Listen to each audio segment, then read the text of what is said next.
going down and I don't have much light in my office. Yeah, but you look like you're kind of paint streaks all over you guys, but I can't hear you. So I'm going to talk. This is actually going to be, I'm going to try and actually record this one. So just write down any questions you have, and you may have to email them to me or put them up like you did close to the camera, okay? Daniela, you hear me? I don't see you, Daniela. Yeah. I see everybody. Danielle looks like a little gray icon okay. to me. And I know tomorrow's at a wedding, so we're going to jump in. What are we going to do? Last time we had a session. A little bit of an abbreviated session. We did it in about 45 minutes. And I hope some of you continued after, or I hope all of you continued afterward with your spiritual chavruta. David and I had 2 wonderful conversations, and it's pretty amazing that I mentioned to somebody this week that I kind of know things about David, and he knows things about me that even my neighbors of 20 years don't know. And that's just what happens. I hope you felt that too when we say in Hebrew, things that come out of one's heart go into someone's heart.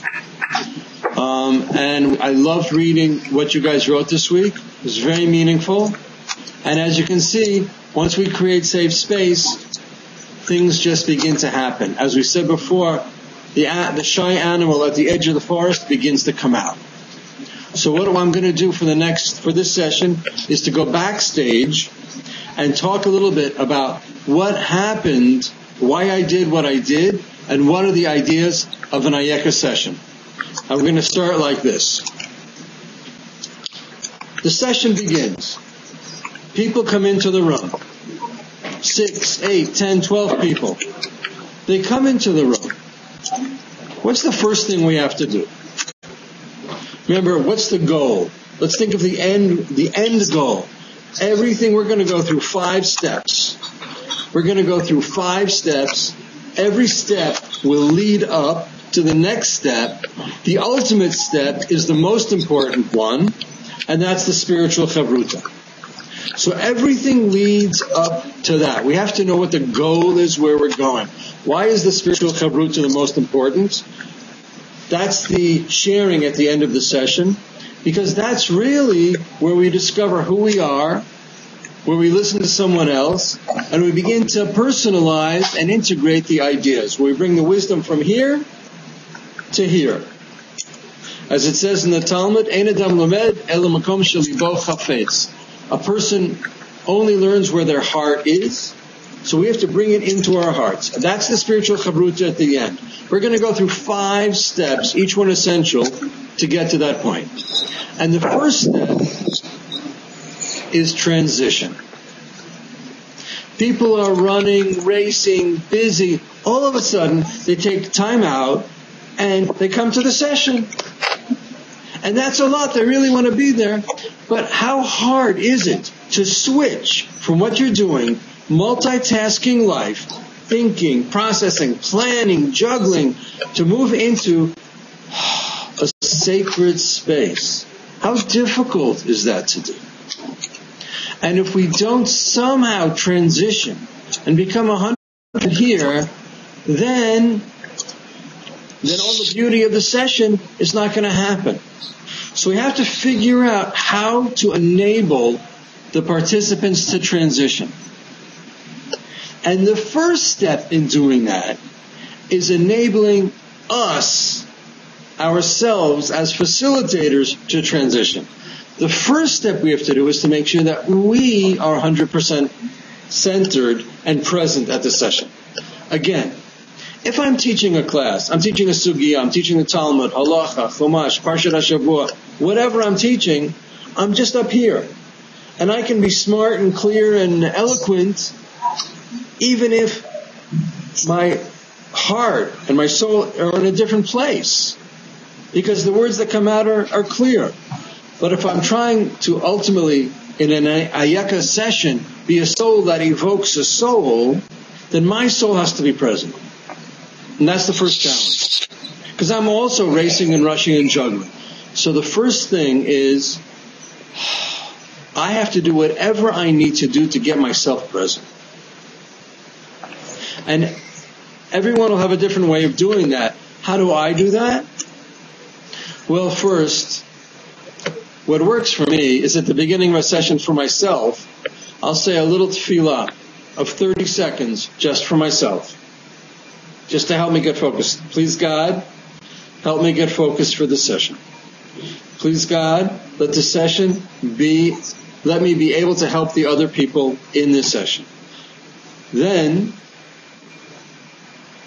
I start talking about where I'm at. If, for some reason, I'm really not fully present, I'm 50, 60, 70% there, I may do an icebreaker of, okay, everybody turn to the person next to you for the next minute or two and just share what's holding you back from being here 100%. Get everybody talking, get myself talking, and recognizing, am I 100% here? And I may just start talking about an experience I've had, something that's on my mind, not long, not therapy, but I have to get myself fully present. Because they will only model what you do. Then I have to get them fully present. So how will I do that? Well, there are a number of ways. And it depends on your skills and talents. There are ayeka facilitators who will start with a nigun. They'll say, okay, let's sing a nigun for a minute or two. And that's beautiful. I can't do that. HaKadosh Baruch Hu, God blessed me to be tone deaf. And it's painful if I sing. So I can't do that. But some people start with a nigun. Some people start with a little focus on breathing, close your eyes, get relaxed. Not heavy, not anything that's going to be, intimidating to somebody who doesn't meditate. 2 minutes. Again, I don't do that. But people have done that very well. Some people will share a story. Whatever, we have to recognize, this is the most important thing. We have to recognize that we have to help the participants transition to being fully present. That's the most important thing. Professors in a class don't have to do that. Rabbis in a class don't have to do that. We have to help everyone transition. So maybe it's a song, maybe it's a story, maybe it's a short meditation. What works for me, and what I do almost every session, is to say, okay, this session we're talking about, let's say, how to get up in the morning. Okay? Let's say that's the topic. How to get up in the morning. So I start classically with this question. Ayeka, where are you regarding your morning routine? What comes up for you regarding your morning routine? And now turn to the person next to you and talk for 30 seconds. What comes up for you when I mention getting up in the morning? What image comes up for you? What does this do? It enables everyone to ask themselves, Ayeka, where am I? It's a very neutral question. It enables everyone to start talking to the person next to them. You see the blood rolling, listening, focused. And then I'll ask one or two people, just one or two people, okay, who wants to share what came up for you? Now, by the way, this question you'll hear me saying a lot. What came up for you? And why do I love this question? It's important because it's a very neutral question. If I say, how does that make you feel? So that's a very focused question. Focused on feeling. If I say, well, what thoughts does that bring up? So that's a focused question, thinking. But if I just say, what does that bring up for you? Then that gives everyone the leeway, really, to go wherever they need to go with that question. So that's what I will do. I'll often just begin the session by saying, Ayeka, where are you? Think about that. Turn to the person next to you. Talk about where each of you are. And that will help us get settled. Only takes a few minutes. Now we're all in the group together, and we've got this idea, the subject, gripping all of us. That's transition. Stage 2. Modeling.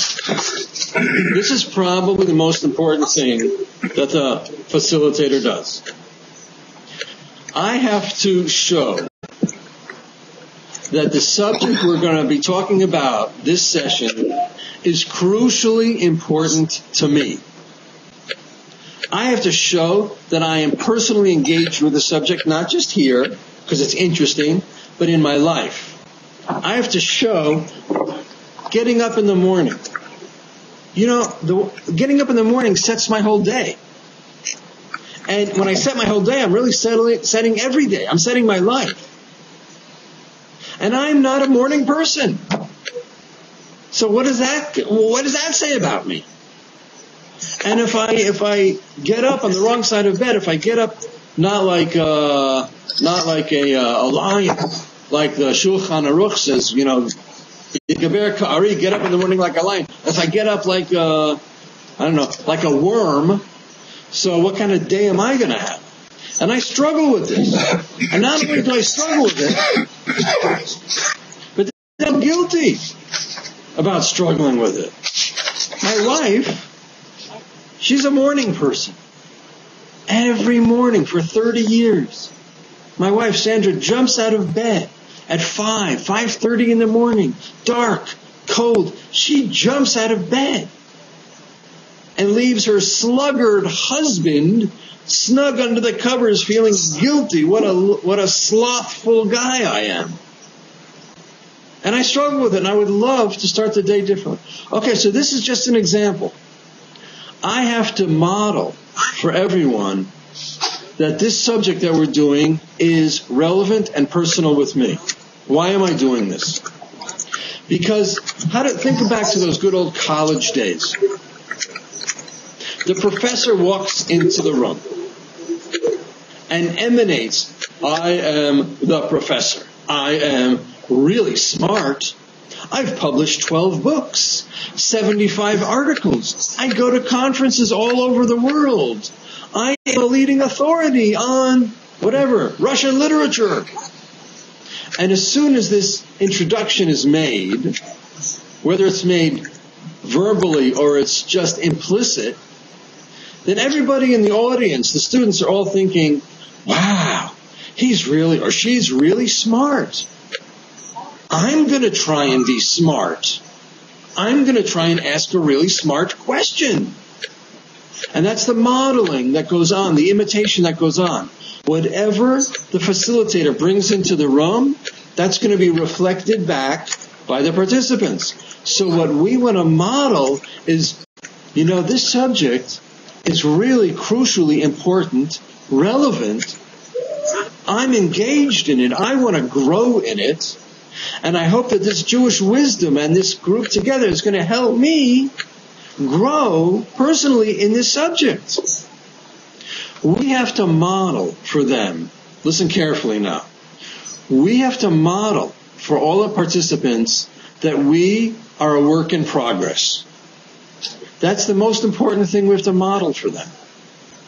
And I personally went through many, many years of college and graduate school and many years of yeshiva, and that is not what the rabbis or the lecturers, the professors modeled.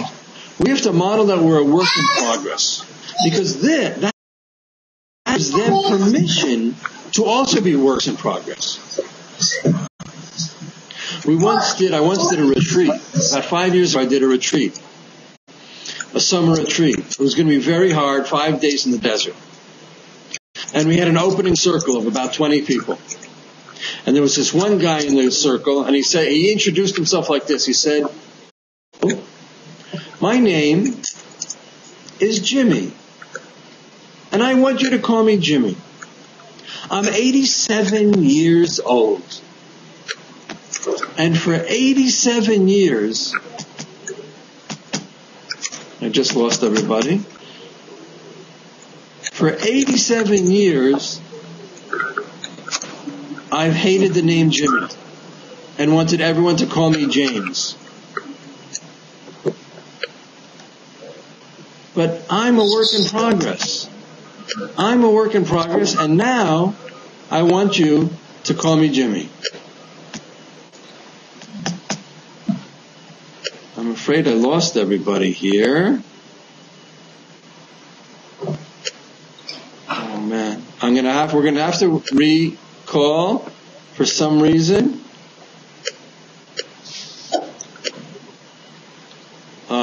No, maybe we'll be okay. Okay, we're okay? Good.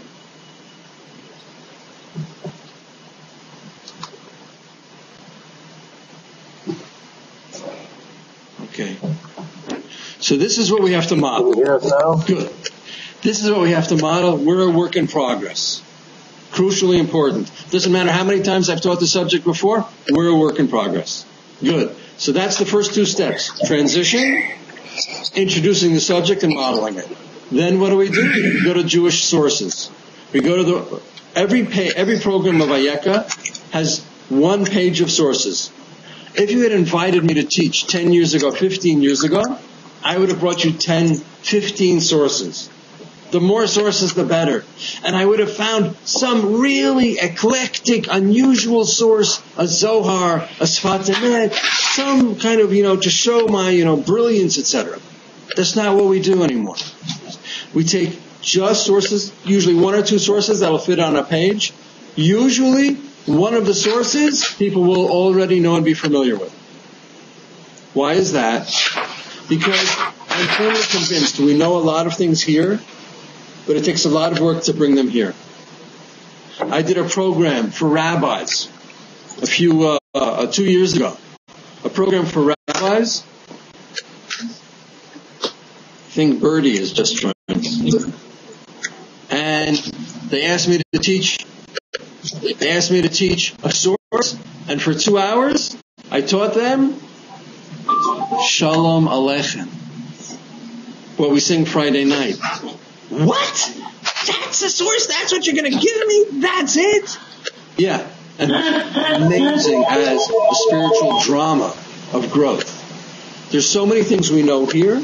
Even the Shema that we say all the time. If we were to focus on it, we bring it here. So then we go to Jewish wisdom. And how does that work? Let me see if we can get... Okay, Birdie here. How does that work? Well, first of all, we divide it up into small groups. Why? Classically, Jews study in Chavruta, in pairs. But that's not what we do now. If there are 12 people in my group, I'll divide them into 3 groups of 4. If there are 9 people, 3 groups of 3.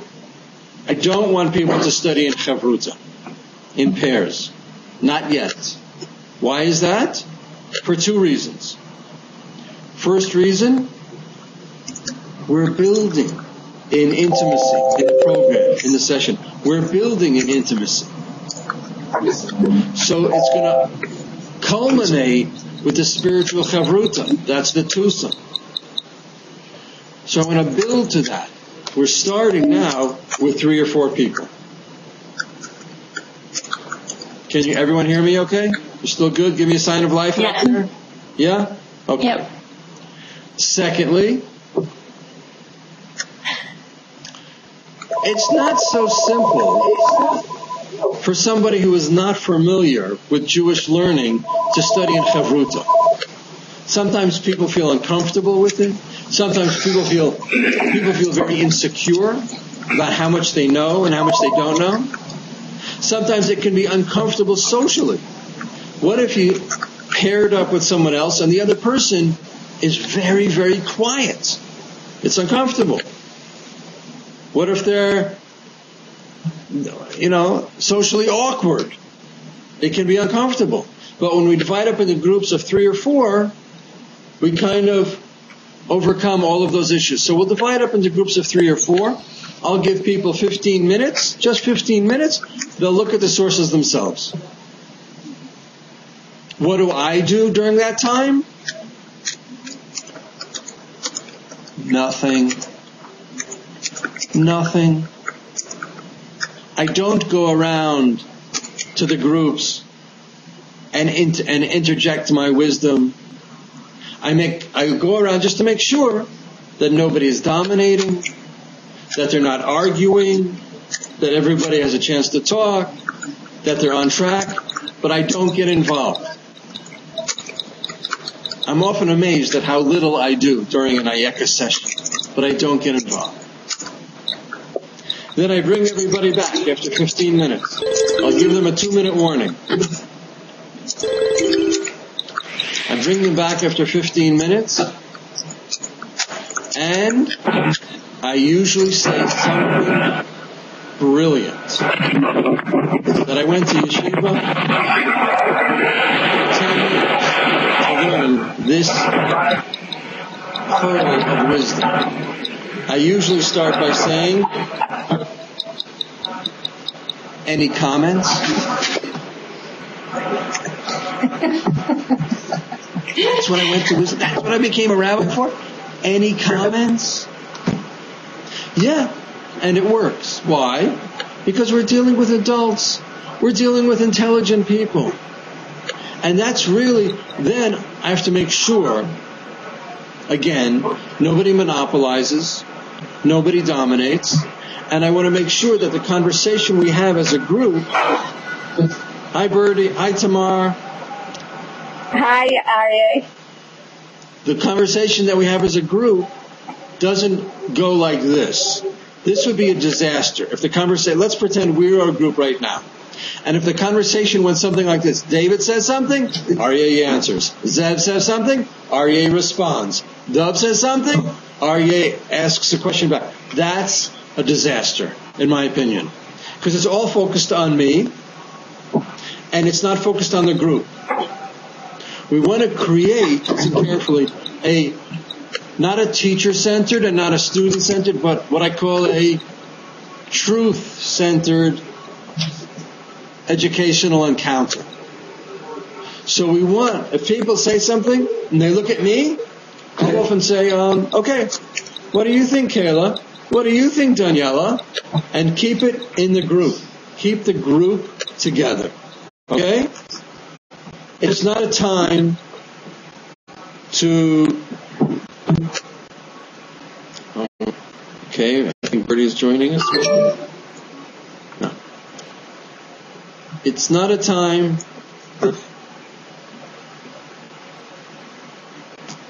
Trying to get Bertie on. A second. Okay.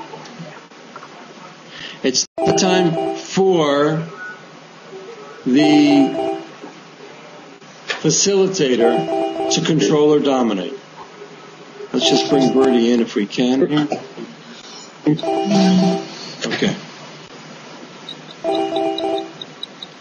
So this is the conversation. Maximum 15 minutes for this whole conversation. Maximum 15 minutes.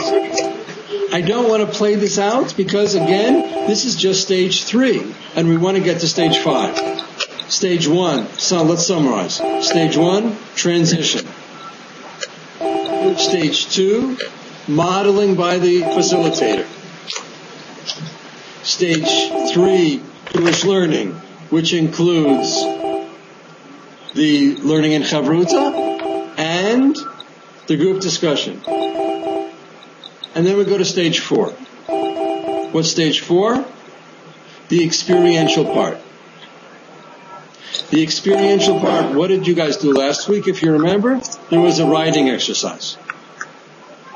So what happens in the experiential part? It can be done through writing. If I'm a little more adventurous and creative, it can be done through drawing. Again, it's not about the talent. It's not about how well you do it. It's about the personal expression. It can be writing. It can be drawing.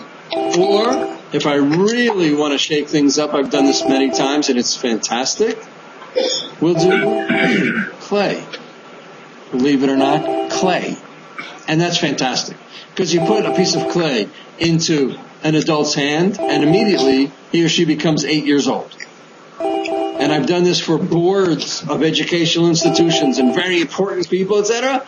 And clay is just the equalizer. It's just the equalizer. But in any case, what's the point going on here? The point is, the first part of the session is all up here. Jewish wisdom, learning, discussing. We want to move from the left side of the brain to the right side of the brain. We want to have an physical expression, because when I express something physically, I learn by doing that. And it's a different way for me to access the material.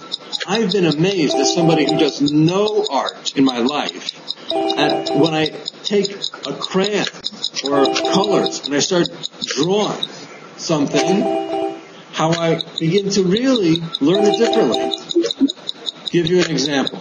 If the session is about image of God, Tselem Elokim, so we've learned the sources and the Torah on Tselem Elokim, image of God. We've probably learned one other modern source. We've discussed it together. Now comes the writing exercise, the experiential part, and I'll say like this. Okay, here's some. Here, you see? Here's some crayons. See my crayons? Okay. Well, I always travel with crayons. Pastels. Here are my pastels. Here's a piece of paper. Turn to the person next to you and draw their spiritual portrait. Everybody will go, what? What? I said, draw their Tselem Elokim. Draw their energy. Draw how their soul comes to. Everybody will go, what? What does that mean? I don't know how to do that. To which I answer, I don't know what that means, and I don't know how to do it either. Now just go and do it. And everybody does it. They turn to the person next to them. They look at their face. They draw something. And then they share it with each other. What have we done? We've really accessed another way to learn what does this mean, Tselem Elokim. And we've gotten out of our logical brain. Or what you guys did last time with the trigger questions. We write. What are the rules? The rules are very simple. Silence. Because this is the time where we begin to process. When I teach teachers, I always tell them, any teaching without processing never happened. It just never happened. It's forgotten immediately. The processing is the most important part. So this is the processing, the internalizing, and the moving to the other side of our brain. And we don't share it. Last time when you guys wrote, I don't think you shared it. And that's really the beauty of it. I say write, and it's for you. So be honest. Be authentic. What tree are you hiding behind? And you don't have to share that with anybody. So it gives people really the opportunity to reflect back on themselves where they are. Ayeka, this is where I am. So that's the writing exercise. Or the drawing exercise. It'll only take 10 minutes. But the whole mood in the room changes. And that's stage 4. Again, transition, modeling, Jewish wisdom. Stage 4, experiential. And then comes stage 5, which is the most important part. And that's the spiritual chavruta. And if you remember what we did briefly together, and then you did it for homework, the spiritual chavruta works like this. There are 3 rules. Okay? Where am I? 3 rules. First rule, confidentiality. That's critical. Confidentiality. And in fact, we will institute what I call double confidentiality. What is that? That means not only will I not tell anybody else about what we talked about, but double confidentiality, I won't even at a later date talk with you about it. Just because we've had this kind of intimate moment of sharing doesn't mean that in 3 days, let's say, all of a sudden, I reflect on what David said, and I have this idea, and I call him up, and I say, David, I've been thinking about what you said, and I want to say this. Well, I may be ready for that, but who's to say that he's in that space anymore? So double confidentiality it really is. I don't get permission to plague the other person whenever I want about our conversation. Confidentiality.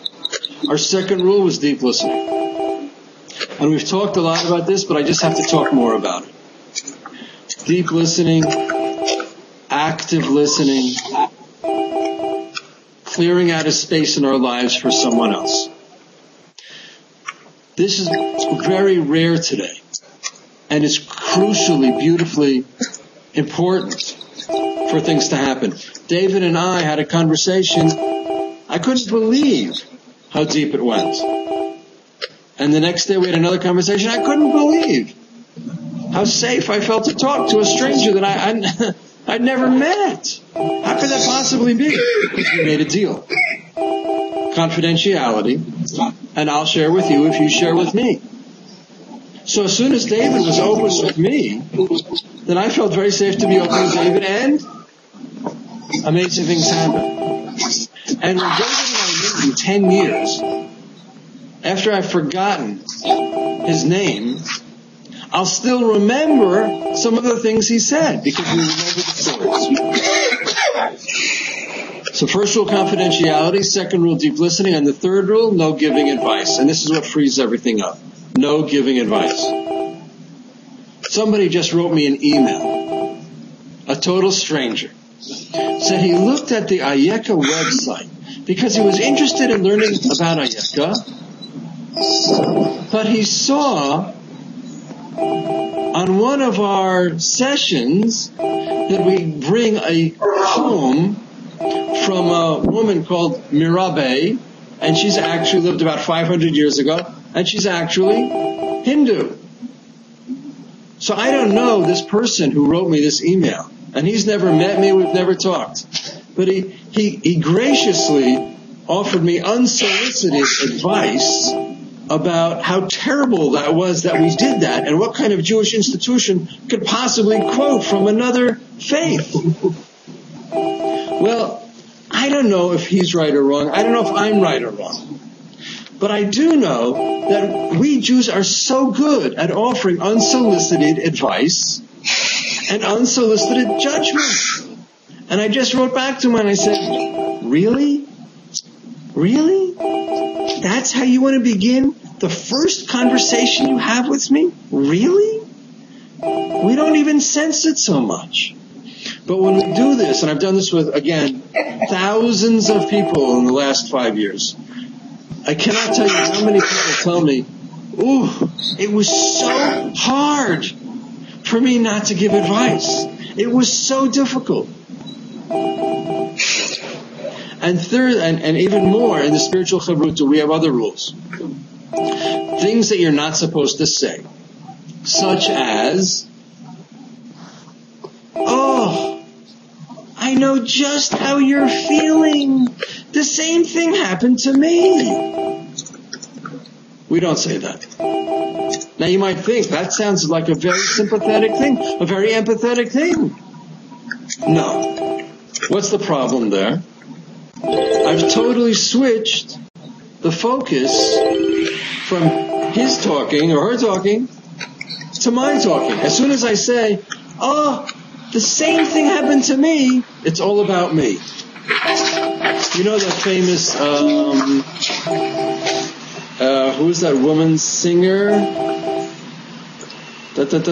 Slips my mind. She had this famous line, oh, I'm always talking about me. I'm always talking about me. Let's talk about you. What do you think about me? Huh? That middle. So that's where we are. We're listening. Oh, the same thing happened to me. No. For the spiritual chavruta part, I am totally there for you. And what we stress is asking open-ended questions. Questions I don't know where they're going. Questions like, how long have you felt like that? Or how does that make you feel? Or what does that bring up for you? Or my favorite question, When my son, Amichai, was 17 years old, he asked me one time, he said, Abba, when you were 17, did you ever have a girlfriend? He says, all these girls want to be my girlfriend and they always want to talk and I don't know what to say. I don't know what to say. So I said, Amichai, I'm going to give you all of my wisdom in this next sentence. This is what you do. You ask them about themselves and then you say, is there anything more you'd like to say? That is a wonderful question. Is there anything more you'd like to say? How simple does it get? You would be blown away by how much that opens up for someone else. Is there anything more you'd like to say? That's a question that's seeping with love. I love you. I care about you. What else would you like to say? So this is really the part of the spiritual chavruta. And what's the point here? The point is, and this is very important, I'm pretty much convinced that with all the incredible stuff we have in the 21st century, stuff like this, and the technology and all the glitzy stuff, the most meaningful human experience is a quality conversation. That's it. Just a quality conversation. And they're happening less and less. They've done a lot of studies on this. In fact, studies that they've done that having a quality conversation is, for many people, is as therapeutic as going to a therapist. Having a quality conversation. And that's in large part what Ayeka does. Let me kind of summarize. What is this session? What does Ayeka do? It artificially engenders having a quality conversation based on Jewish wisdom. And that's amazing. Personal engagement based on Jewish wisdom in a safe environment with kindred spirits culminating in a quality conversation. So let's see where we are right now. 5 things in a session. 1, helping everybody transition and myself included. 2, modeling that I'm personally engaged in struggling with this issue and I'm a work in progress. 3, Jewish wisdom. Learning from our wisdom. That's really what we have. What do we have in Judaism? We don't have the art of Italy and the literature of England or the beautiful nature of Scandinavia. What do we have? What are our family jewels? It's our Jewish wisdom. That's 3. 4, experiential. And 5, spiritual chavruta. This is really the 5 steps. After the spiritual chavruta, what happens? I bring everybody back. People are very, very engaged. People have had the highlight of their week by having this quality conversation. Countless times I've heard people say, I've known this person for a year, for 2 years, but we never talked like this. I'll tell you something really funny and kind of embarrassing. When my wife and I, Sandra, we've been married 30 years. When we go out on a date, very often on a date, we will say, okay, time out. We're doing 10 minutes of Ayeka. Save space, listening, and no giving advice. Ask me a question, and I'll ask you a question. And you know what? It's fantastic. I love it. It just deepens the conversation. So after I brought everybody back and we're at the end of the session, what do I do now? I'll say another brilliant thing like, okay, any final comments? 1 or 2 people will share. Then I'll have everybody take out a pen for one last time and write just one sentence. And the question is, what are you taking away from this session? What are you taking away from this session? Because I want everybody to articulate to themselves and summarize for themselves what they are taking away. I don't know. Many times I see people going to classes and they'll come out of the class and I'll say, how was the class? And they'll go, oh, it was amazing, fantastic, so deep, so profound.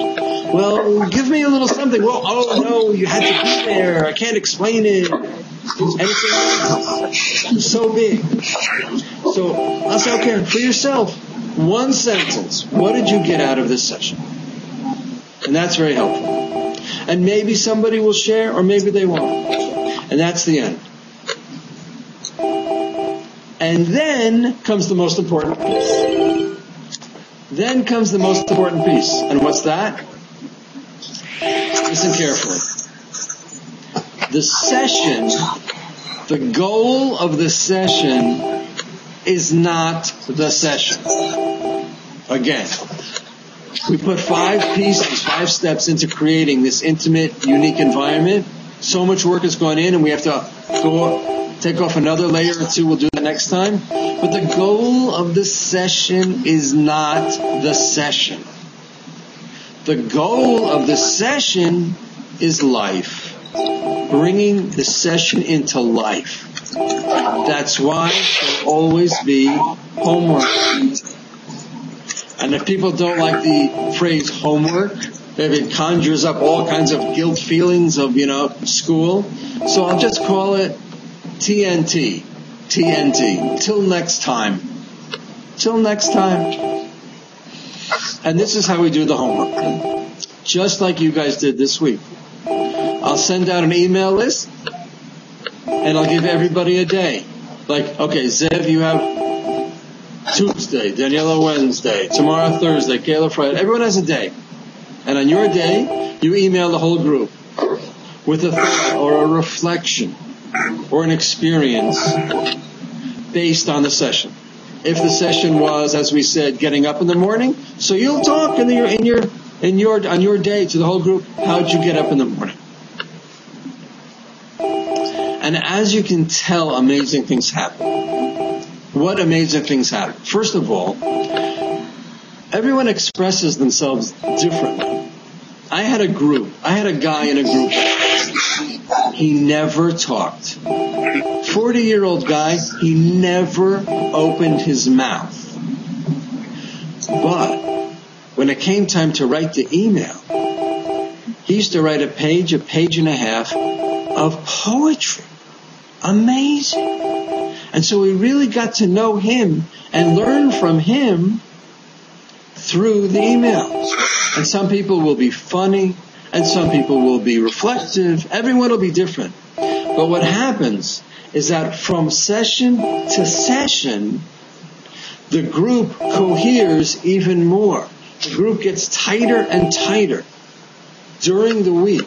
So that when we meet next week, we don't have to scratch our heads and say, what did we talk about last time? Who are you again? Oh yeah, I'm trying to remember. We don't go through that. The opposite.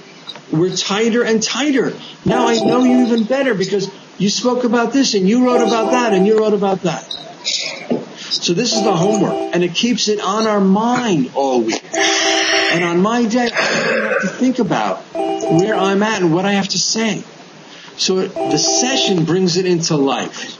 And then we go to the next session. Now, I really have to apologize terribly that there was a little glitch here and I couldn't hear any of it. Because I never, ever, in my 25 years of teaching, have talked for a straight hour. No. But even so, even with that glitch, I hope you're getting a sense that we're getting to know each other better. From far distance, and it's only been 3 hours, but we're kind of getting to know each other better. And what happens in a group is that by the 3rd session in the group, between the session, the spiritual chavrutas, and then the writing between the sessions, by the 3rd session there's usually a breakthrough. And people just get tight. And I had a lawyer come into an Ayeka session a year ago, and he walks through the door, 50-something-year-old lawyer. He walks through the door and he goes like this,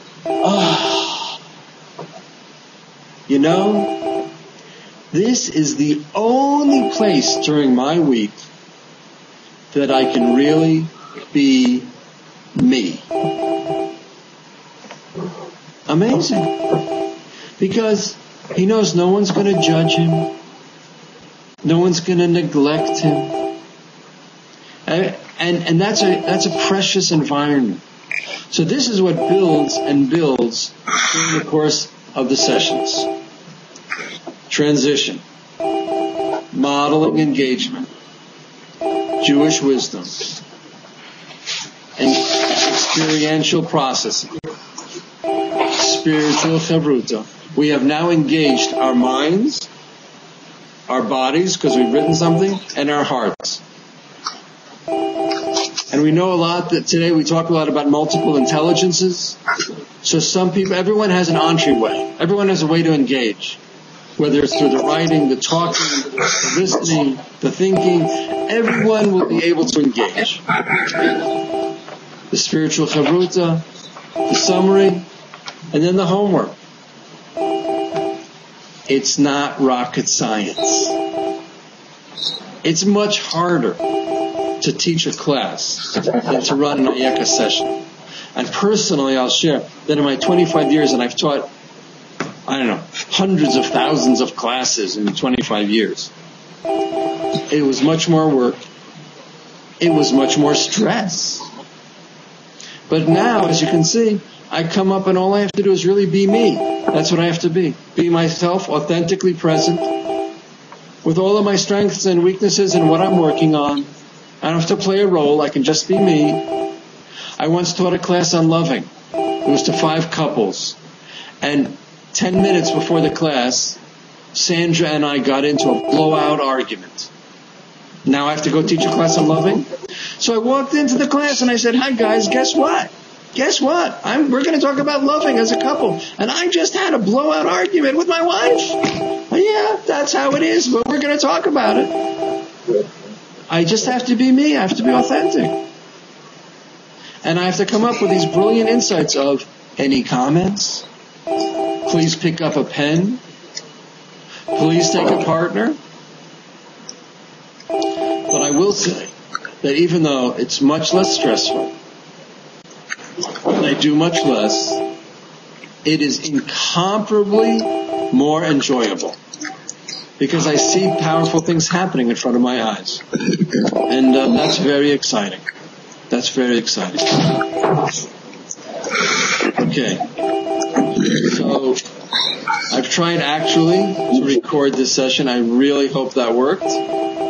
And that would be amazing if it worked and then people can access it. It's the first time we've done that. No promises. And I know Bertie tried to get on and something happened. But it's great seeing you all again. I'm going to send out an email to all of us for our homework. And this is the homework I'll just share with you now. I think this would be a nice thing because it's appropriate. We talk a lot about spirituality, about seeing God. So this week, we're going to focus on seeing spirituality and spiritual moments in an act of kindness that either I do or I witness somebody else do or I read about in the paper or I see somebody else on a YouTube. Some act of kindness where we can just kind of say, wow, where did that come from? That somebody was really connected. It came from some inner strength, some inner truth, some inner voice. What motivated that kind of act? Sometimes we see God in a sunset, but let's see if we can see God in an act of kindness between people this week. And let's be on the lookout for that. And let's notice how we feel when we witness something like that. And David is putting up something for me to read. What do we want people to walk away with? Created a monster. Okay, everybody, take out a pen. You have a pen? Give me a sign of life. Give me a sign of life. Yeah? Just take out a pen, and for a moment now, write down in a sentence, reflect on it. One thing. We talked about a lot of things, but one thing that you're taking away from this hour. Take a moment. One thing you are taking away from this hour. And it only could be just a sentence.